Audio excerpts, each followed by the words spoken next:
The players have a love and hate relationship with the game. They start off the day and they love it. By the end of the day, they want to quit. But by next weekend, they're right back at it, picking the clubs back up. Today I'm going to talk to you about golf. Golf is a sport that can be played by many. Young people, old people, rich, poor, men, and women. If you have access to clubs, a ball, and a course, you can play. It has no limits. Today I'm going to teach you about the fundamentals of a proper golf swing. We start off with the grip. There are 3 types of grip.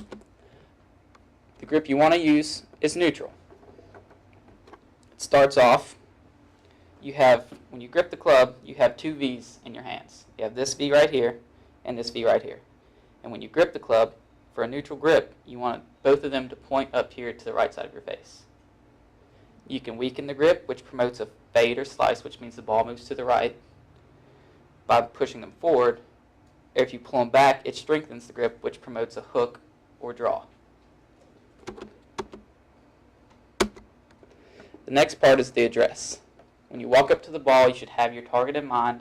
Draw an imaginary line from the ball to your target, and then imagine train tracks.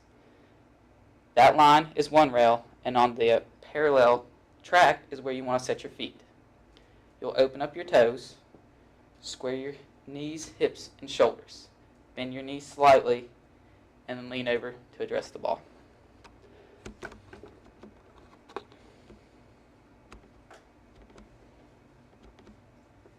And right here is imagining the train tracks. And this shows that his knees are just very slightly bent, but his chest is what bends over to get to the ball. The backswing. During the backswing, you need to keep your hands in front of your chest. It is mainly just a turn of your shoulders. You want to keep your left wrist flat and your left arm pretty straight. So you turn back like this with your left arm and left wrist straight as far as you can. At the top of your backswing, your wrists hinge, which allows the club to get whip. At the very end of the backswing starts the transition. The transition is from the top of the backswing to the contact to the ball. The transition starts with a bump of your hips towards the target, and then your hips will immediately open completely. Your chest and shoulders at first should try to resist. This creates torque. Torque is what gives you power. But your shoulders will come through, and your hands will be the last thing to come down and get to the ball.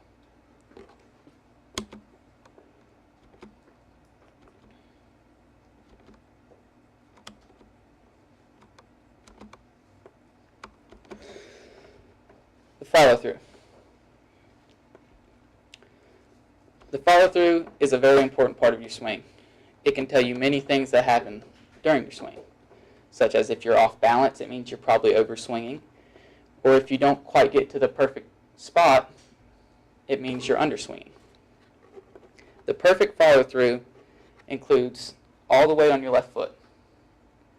You're in a taller stance, and the club should be wrapped around your shoulders, like this.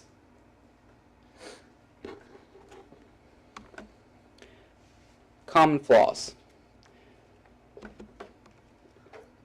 The first common flaw that golfers have is by going out and picking up clubs and trying to play.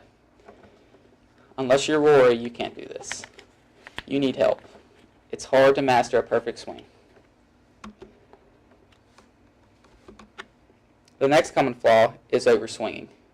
This is when you try to take a 9-iron the distance that you should take a 7-iron. It's more of a pride issue because someone else can hit the ball farther than you, and you want to show them up. Using your hands to hit the ball. Although your hands do hit the ball, you don't want to have that thought, because once you do, at the bottom of your swing, you'll extend your hands, and that'll cause the club face to hit the ground, taking a divot, and you won't hit the ball. You want to keep your wrists cocked backwards and just pick the ball up off the ground. and letting your left arm break down. This goes right along with overswinging. This guy is overswinging. You can tell that he has his back arched like a C, and his left arm is broken down. And this guy, his left arm is not broken down, and he stayed more back on his right thigh. Pretty swings and ugly swings. Just because a swing is pretty doesn't mean it works, and just because a swing is ugly doesn't mean it doesn't work. The pretty swings to watch are Rory McIlroy, Tiger Woods, Phil Mickelson, and Ernie Els. The ugly swings, Jim Furyk, who makes his work very well, and Charles Barkley and Yao Ming.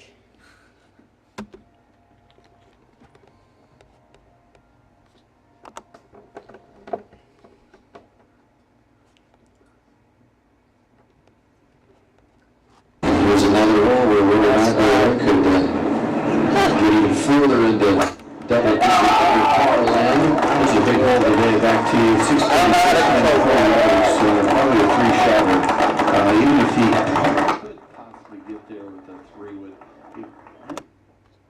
Here, this shows it in slow motion. and right thigh and the extension here, and watch the coil on that. See how that's the backswing as he coils, and then the wrists hinge at the top, which gives him whip, and then his hips go, his shoulders stay back, and then his hands are the last thing to get to the ball, and then his weight gets all the way onto his left foot, and he follows through. And Adonis follow through. Look at that. That is too good to talk about.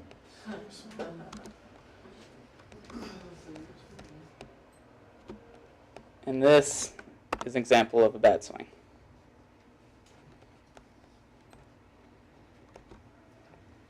It's not one of my tips. I don't know what's going on.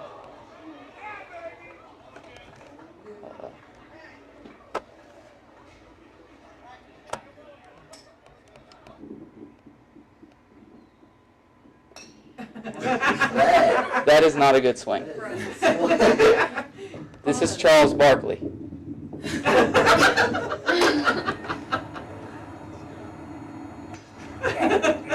he still get it? He still hits it. It's not very well. Does he ever win? No. Conclusion. The golf swing may look simple, but it is not. It is very complex.